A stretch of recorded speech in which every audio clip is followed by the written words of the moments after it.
குளு குளுன்னு காத்து வீசுது. உங்கள் சத்யாவில் குளு குளு ஏசி ஆஃபர். சத்யா.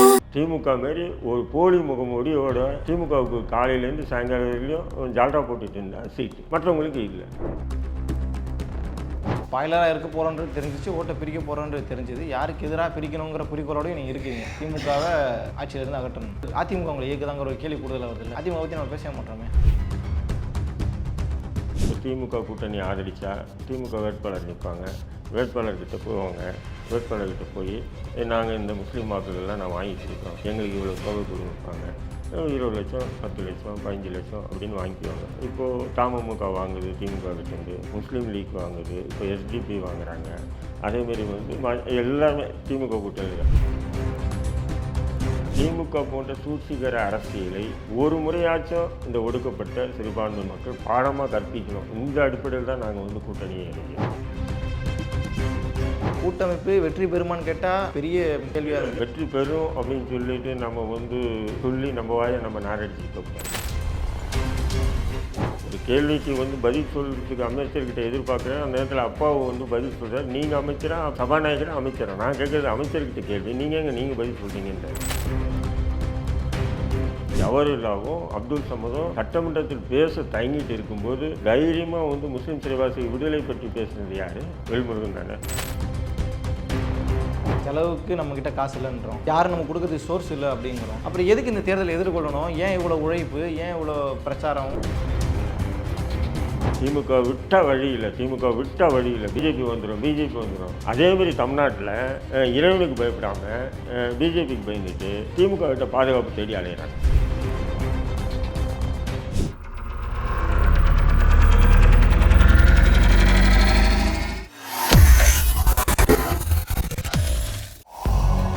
வேலை வேண்டுமா? ப்ளூ ஓஷன் இருக்கிறது. 10th 12th டிப்ளமோ டிகிரி படித்தவர்களுக்கு உணவு, தங்குமிடம், இஎஸ்ஐ, பிஎஃப், இன்சூரன்ஸ் உள்ளிட்ட சலுகைகளுடன் அனுபவத்திற்கேற்ற நல்ல சம்பளம் 15,000 முதல் 30,000 வரை. பெண்களுக்கு முன்னுரிமை. 2,000க்கும் மேற்பட்ட வேலை வாய்ப்புகள் உள்ளன. இப்போதே தொடர்பு கொள்ளுங்கள். Blue ocean. ஐத்தமிழ் நேயர்களுக்கு வணக்கம். இன்றைய நேர்காணலில் நம்மோடு இணைந்திருக்கிறார் ஐஎன்எல்பி கட்சியினுடைய தலைவர் திரு தடா ரஹீம் அவர்கள். வணக்கம். வாங்க. தேர்தல் நெருக்கத்தில் பல்வேறு அரசியல் நீங்கள் கூட தனித்து களம் காண்றீங்க.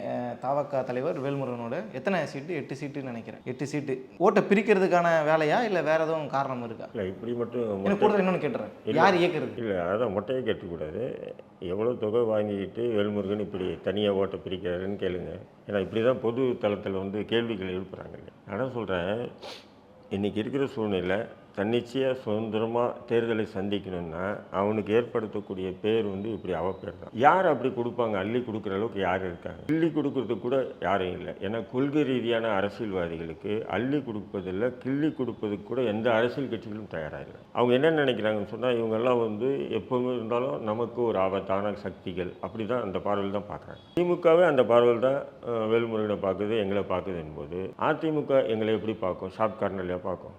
ஆனால் வாரி கொடுத்து என்கரேஜ் பண்ணுவாங்க. யாருமே பண்ண மாட்டாங்க. கொள்கை ரீதியாக உள்ள கொள்கை இல்லைன்னு சொன்னால் அவங்க நீங்கள் நினைக்கிற மாதிரி கொடுக்க வாய்ப்பு இருக்குது. அப்போ நீங்கள் நினைக்கிற மாதிரி கொடுக்குறாங்கன்னு சொன்னால், ஆனால் அது ஒரு கட்டமைப்பு இருக்குது. இன்றைக்கி உங்களுக்கே தெரியும், தமிழ்நாட்டில் இத்தனை இஸ்லாமிய அமைப்புகளுக்கு மத்தியில் எல்லாமே செல்வந்தர் அமைப்புகள் தான். செல்வந்தர்களுக்கு துணை போகக்கூடிய செல்வந்தர் அமைப்பு. அப்போ எங்கள் அமைப்பு பார்த்தீங்கன்னு சொன்னால் எல்லாமே இளைஞர்கள் படை கொண்டு எல்லா மாவட்டத்திலும் ஒரு கட்டமைப்பு ஏற்படுத்தியிருக்கும். எந்த பொருளாதார இதுவும் இல்லை. தேர்தலில் பார்த்தீங்கன்னு சொன்னால், இப்போ திமுக கூட்டணி ஆதரித்தா திமுக வேட்பாளர் நிற்பாங்க, வேட்பாளர்கிட்ட போவாங்க. வேட்பாளர்கிட்ட போய் நாங்கள் இந்த முஸ்லீம் வாக்குகள்லாம் நான் வாங்கி கொடுக்குறோம், எங்களுக்கு இவ்வளோ தொகை கொடுப்பாங்க, 20 லட்சம் 10 லட்சம் 15 லட்சம் அப்படின்னு வாங்கிக்குவாங்க. இப்போது தமுக வாங்குது திமுக கிட்டேருந்து, முஸ்லீம் லீக் வாங்குது, இப்போ எஸ்டிபி வாங்குறாங்க. அதேமாரி எல்லாமே திமுக கூட்டணியில், அதேமாரி அதிமுக கூட்டணிலையும் அதேமாரி வாங்குவாங்க. நாங்கள் எப்பயாச்சும் அதிமுக திமுக கூட்டணிக்கு ஆதரிச்சிருக்குமா? இல்லை. புரியுதுங்களா? அப்படிங்கும்போது எங்கள் இளைஞர்கள் பார்த்தீங்கன்னு சொன்னால் ஒவ்வொரு தேர்தலையும் ஒவ்வொரு விதமான அரசியலை முன் வச்சு தான். இதுக்கு முன்னாடி எந்த சின்ன கட்சியில் கூட்டணியில் சேர்ந்தால் கூட சரி, முஸ்லீம் சிறைவாசி விடுதலையை தங்களுடைய தேர்தல் இதில் கொடுக்கணும், வாக்குறுதியில் தேர்தல் அறிக்கையில் சேர்க்கணும் அப்படின்னு சொல்லி கட்டாயப்படுத்தி தான் நாங்கள் வந்து தேர்தலை எதிர்கொண்டிருக்கோம், ஆதரிச்சிருக்கோம். இப்போ அதே மாதிரி தான் இப்போ வாழ்வுரிமை கட்சியில் கூட பார்த்தீங்கன்னா 7% முஸ்லீம்களுக்கு 7% இடஒதுக்கீடு கொடுக்கணும், இன்னும் முஸ்லீம் சிறைவாசி விடுதலை, அம்மாப்பட்டினத்தில் இடிக்கப்பட்ட வீடுகளுக்கு நிவாரணம் வழங்கணும், காகிதமில்லத்து நகரை வந்து இடிக்கப்பட்ட வீடுகளுக்கு நிவாரணம் வழங்கணும், திருச்சி அனார்பாக் தர்காவை வந்து இடித்த அந்த நபர்களை கைது செய்து சிறையில் அடைத்து அந்த தர்காவை மீண்டும் புதுப்பிச்சு தரணும். இப்படி சில கோரிக்கையோடு தான் வேல்முருகன் கூட நாங்கள் ஒப்பந்தம் போட்டோம். அதன் பிறகு வந்து அவர் சீட்டு நீங்கள் இவ்வளோ சீட்டில் நில்லுங்கன்றாரு, சரிங்க அப்படின்னு சொல்லி நிற்கிறோம். இதுதான் எங்களுடைய அரசியல் பண்ண. இது போன்ற கொள்கை ரீதியாக செயல்படக்கூடிய நபர்களுக்கு யாருமே வந்து காசு கொடுக்க மாட்டாங்க, யாருமே காசு கொடுக்க மாட்டாங்க. அப்போ வேல்முருகனும் வந்து இது போன்ற தமிழ் தேசிய சித்தாந்த கொள்கையை முன்வச்சு ஒடுக்கப்பட்ட மக்களினுடைய ஒரு முகமாக இன்னைக்கு வந்து வேல்முருகன் இருக்காரு. தமிழ் தேசிய சித்தாந்தம்னா நாம் தமிழ் கட்சியும் தமிழ் தேசிய சித்தாந்தம் தான். ஆனால் வேல்முருகனுக்கும் நாம் தமிழ் கட்சி கொஞ்சம் முரண்படுது. இப்போது நாம் தமிழ் கட்சி தீவிரமான தமிழ் தேசியத்தை முன் வச்சு அரசியல் பண்ணுறாங்க. வேல்முருகனை பற்றி அதேமாரி தீவிரமான தமிழ் தேசியத்தை முன் வச்சு அரசியல் பண்ணுறாங்க. இப்போ உதாரணத்துக்கு பார்த்தீங்கன்னா திராவிடத்தை எதிர்ப்போம் சீமானுடைய கொள்கை. வேல்முருகன் திராவிடத்தை எதிர்க்க வேண்டியதில்லை, யாரையும் எதிர்க்க வேண்டியதில்லை. தமிழ் தேசியத்தை நம்ம கொண்டு போவோம், தமிழ்நாட்டில் தமிழ் தேசிய ஆட்சியை கொண்டு வருவோம் அப்படின்றது தான் வேல்முருகன். இல்லை, இப்போ உங்கள் இந்த கூட்டணியில் எத்தனை கட்சிகள், சின்ன சின்ன கட்சிகள், பெரிய கட்சிகள் பார்த்தீங்கன்னா எங்களை போன்ற கட்சிகள், இன்னும் அமைப்புகள் நிறைய குறைஞ்சி பார்த்தீங்கன்னா ஒரு 50 பேர்கிட்ட இந்த கூட்டமைப்பில் இணைஞ்சி. தமிழக வாழ்வுரிமை கூட்டமைப்பில் 50 சிறு கட்சிகள் தான் எல்லாமே. எல்லாம் வந்து பிரம்மாண்டமான கட்சிகள் தான். இப்போ இந்த கூட்டமைப்பு வெற்றி பெறுமான்னு கேட்டால் அது பெரிய இல்லை, வெற்றி பெறுமான்றது அடிப்படை பிரிக்கிறீங்கல்ல.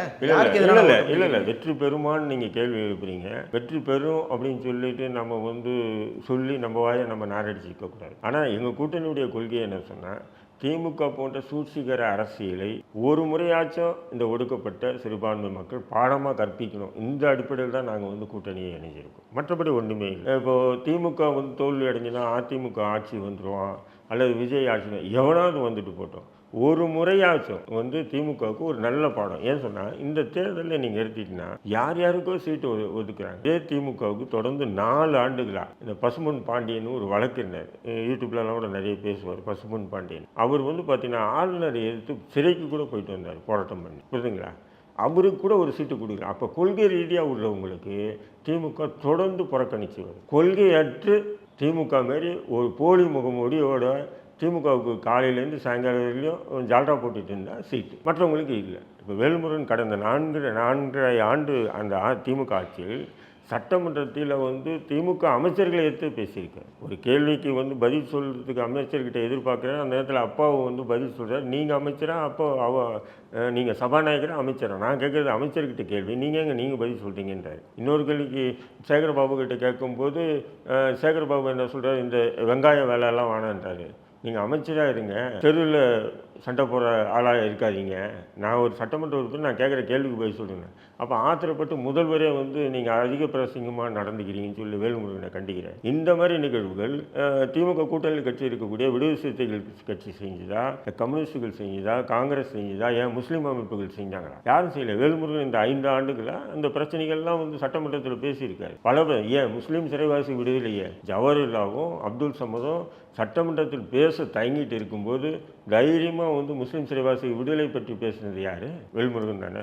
அப்போ இது போன்ற நபர்களை அவங்க வந்து என்ன பண்ணுறாங்க, திமுக இன்னி இந்த காலத்திலேருந்து வேறு இருக்கணும். முன்னாடி எப்படின்னா பாமக இருந்தது, பாமக இன்னைக்கு 2 ஆயிடுச்சு. பாமக இருந்ததுன்னா இன்னைக்கு வேல்முருகன் அவங்க வந்து வேல்முருகன் என்னவா இருந்தாலும் அவங்க ஏற்றுக்குவாங்க. இல்லை, வேல்முருகன் ஏற்றுவாங்க. வேல்முருகன் ஏற்றுப்பாரா? ஏன்னா அவங்க சாதி ரீதியாக இயங்கக்கூடிய கட்சின்னு தானே இப்போ குற்றச்சாட்டு வைக்கிறாங்களா? இல்லை, நான் என்ன சொல்கிறேன், வேல்முருகன் இத்தனால பாமக கவுண்டர் கொடுத்து வேல்முருகன் தேவைப்பட்டார் அவங்களுக்கு. இப்போ வந்து என்னென்னா கொள்கை, நீ கேட்குற கொஸ்டினோட இவர் என்ன சொல்கிறாரு, நான் இந்த முறை வந்தேன்னா ஒரு 10 கோரிக்கையோடு வரேங்க, அந்த கோரிக்கையை வந்து தேர்தல் அறிக்கையில் சேர்க்கணும். அப்போ தான் நான் வந்து இந்த மக்கள்கிட்ட போய் நான் சந்தித்து மறுபடியும் வாக்குகள் பெற முடியும் போது இந்த கோரிக்கை கத்திரிக்கைலாம் எடுத்துகிட்டு வராதிங்க அப்படின்னு யார் சொன்னது? டிஆர் பாலு சொல்லியிருக்காரு, அந்த குழு.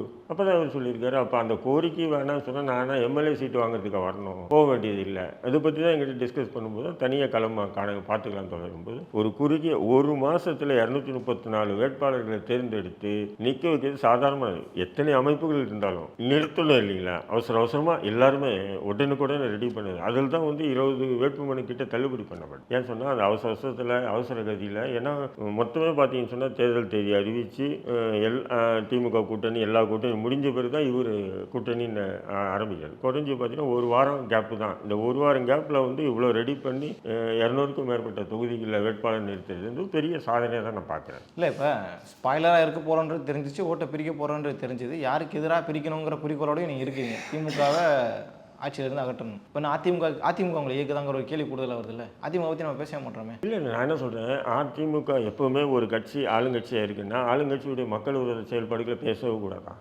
நான் கேட்குறேன் உங்கள்கிட்ட. அப்போ பேசுனா அது எதிர்கட்சிக்கு சாதகமாக அமைய தான் செய்யும். அப்போ நாங்கள் பேசாத அளவுக்கு ஆட்சி நடத்திருக்கணுமா? நீங்கள் ரீசெண்டாக அதிமுக கூட பேச்சுவார்த்தை நடத்தி தொகுதி பங்கெடுப்பு பேசியிருக்கலாமே. அதுதாங்க நான் சொல்கிறேன். நான் ஏங்க அதிமுகவோட போய் அதிமுக ஆளணும், அதை அதிமுக ஓட்டு போடணும் நான் ஏன் சொல்லணுன்ற? மக்கள் முடிவு பண்ணிட்டேன் யாருக்கு ஒன்றும் ஓட்டு போட்டோம். ஆனால் திமுகவோட துரோகத்தை தேர்தலத்தில் அம்பலப்படுத்தணும். அப்போ தான் இன்னொரு முறை திமுக ஆட்சிக்கு வந்தாலும் இந்த மாதிரி நாம் வந்து மக்கள் விரோத செயல்பாடுகளில் ஈடுபட்டோம்னா 1 இல்லை 4 இல்லை 40 பேர் நமக்கு எதிராக தேர்தல் நேரத்தில் களம் காணுவாங்கன்ற ஒரு பயம் இருக்கணுங்க. பயமே இல்லைன்னு சொன்னால் இன்றைக்கி பிஜேபி எப்படி மத்தியில் வந்து ஒரு அடங்காபிடாரி ஆட்சியை நடத்தணும், அதை விட மோசமான ஆட்சி தமிழ்நாட்டில் வந்துடும். இல்லை, இப்போ என்ன கேள்வி வருதுன்னா, செலவுக்கு நம்மக்கிட்ட காசு இல்லைன்றோம், யாரும் நம்ம கொடுக்குறதுக்கு சோர்ஸ் இல்லை அப்படிங்கிறோம். அப்புறம் எதுக்கு இந்த தேர்தலை எதிர்கொள்ளணும்? ஏன் இவ்வளோ உழைப்பு, ஏன் இவ்வளோ பிரச்சாரம்? அப்போ நம்மளுக்கு உண்டான பிரதிநிதித்துவம் வேணுமா? எப்படி வாங்குவீங்க? ஏன் வாங்க, மக்கள்கிட்ட போகிறோம். பெரிய கட்சிகள் இருக்குங்க, எத்தனை நாள் தான் பயந்து வாழ்றது? பெரிய கட்சின்னு எத்தனை நாள் தான் பயந்து வாழ்ந்து அப்படியே மடிஞ்சு கிடக்குது. நம்ம எதிர்கொள்வோம். பயத்தை ஒரு நாள் வந்து பார்த்துக்கலாம். எத்தனை ஆண்டுகள் இன்னும் பயந்துட்டு இருக்குது. திமுக விட்ட வழி இல்லை பிஜேபி. நானே சொல்கிறேன், பிஜேபி வந்துடும்.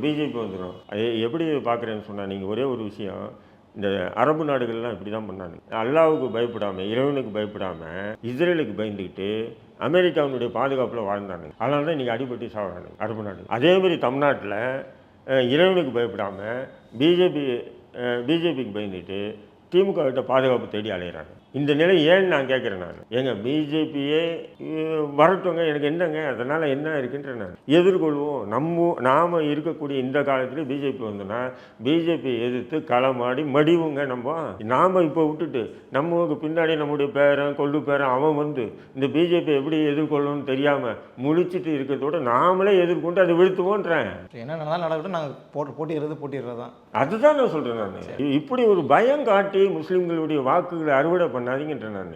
ஏன்னா அந்த பயம் வந்து என்ன ஆகும் சொன்னால், இன்னொரு பக்கம் ஒரு கோழைத்தனமான ஒரு சமூகத்தினுடைய ஒரு கட்டமைப்பு உருவாக்கப்படும். அது ஒரே ஒரு உதாரணம் சொல்கிறேன் பாருங்கள். இப்போ சமீபத்தில் ஒரு வீடியோ பார்த்தேன் நான். அந்த வீடியோவில் எப்படின்னா, பானை இருக்குது, பானை நிறைய அரிசி. ஒரு எலி என்ன பண்ணுது, டக்குன்னு மேலே ஏறி அந்த பானை மேலே உட்காந்து பார்த்தா ஃபுல்லாக அரிசி. அப்போ அதுக்கு ஒரு சந்தோஷம், நம்ம ஏன்டா இறையை தேடி கஷ்டப்படணும் டெய்லி, இது அரிசி ஃபுல்லாக பானையில் இருக்கேன்னு கொஞ்சம் கொஞ்சமாக தின்னு முழு அரிசியும் தின்னுடுது. பானை கீழே போயிடுச்சு. அப்போது இதுக்கு முன்னாடி வந்து ஒவ்வொரு நாளும் வலையை விட்டு வெளியே வந்து இறை தேடி எதிர்ப்புகளையும் எதிரிகளையும் பார்த்துட்டு மறைஞ்சு வாழ்ந்துட்டு இருந்தது பற்றி அந்த உற்சாகம் எழுந்து கடைசி அந்த பானையை விட்டு வெளியே வர முடியாமல் அந்த பானைக்குள்ளேருந்தே செத்துது.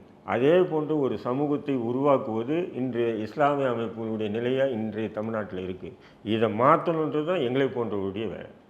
இந்த தேர்தல் வந்து உள்ளபடியே கிட்டத்தட்ட சசிகலா, ராமதாஸ் ஒரு பக்கம், தமிழக வாழ்வு கட்சி தலைவர் அவர் ஒரு பக்கம் சொல்லி கிட்டத்தட்ட 6 முனை தேர்தல், லாஜிக்காக பார்த்தா 6 முனை தேர்தல் எப்படி எதிர்கொள்ள போகிறீங்கன்றதை பொறுத்து இருந்து பார்க்கலாம். பல்வேறு செய்திகளை பகிர்ந்தமைக்கு ரொம்ப நன்றி.